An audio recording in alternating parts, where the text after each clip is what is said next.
मुख्तार अंसारी के इंतकाल पर सदर मजलिस व रुकने पार्लिमान हैदराबाद बैरिस्टर असदुद्दीन अवैसी ने कहा, मुख्तार अंसारी की मौत अदालती हिरासत में हुई है। रियासती हुकूमत इसके लिए जिम्मेदार है। उन्होंने यूपी में अपना दिल का मेरी वादी के साथ इत्तेहाद के बारे में कहा कि हम एनडीए, बीजेपी और जो भी हमारा मुखालिफ है इनका मुकाबला करेंगे। उन्होंने कहा कि पिछले बल्दियाती इंतखाबात में मजलिस पार्टी की कारकर्दगी अच्छी थी। हमारे पास 5 से 6 चेयरमैन हैं और हमने 100 से ज्यादा काउंसिलर्स जीत गए।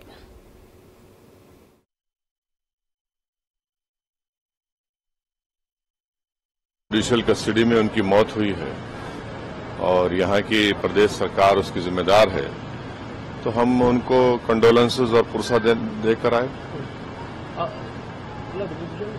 उसके बाद कल जो गठबंधन हुआ उसमें आपने समाज मुसलमानों ने वोट किया, उसके बाद भी वो टाइम एक्टिव हुए हैं, उससे पहले नहीं कर देंगे आपके अलावा? नहीं, हम दोनों से मुकाबला करेंगे, एनडीए से भी, बीजेपी से भी करेंगे और जो भी हमारे खिलाफ ओपोनेंट होगा, हमारे पीडीएम के खिलाफ, उससे मुकाबला करेंगे।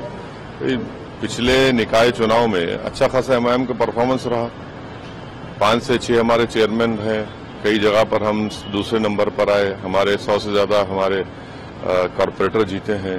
ऑर्गेनाइजेशन पे कंटिन्यूस काम चल रहा है शौकत साहब और हमारे तमाम लीडर्स की मेहनत की वजह से। तो ये उनको बताना चाहिए कि उनकी पार्टी में ये सब क्या हो रहा है, चाहे मुरादाबाद हो, रामपुर हो, चौतरफ हो। सर, आपने एक और बात एक जगह पे कही थी कि काम कर रहे हैं और अपनी जो सियासी खबर आप कर रहे हैं। हाँ, तो क्या आप जो मुरादाबाद में 2 लोगों को टिकट देंगे, दो कैंडिडेट्स को बी फॉर्म देंगे, फिर रामपुर में उन्हीं का यूनिट कहता है कि हम बाइकआउट करेंगे। चौतरफ उत्तर प्रदेश में उनका जो बुरा हाल है,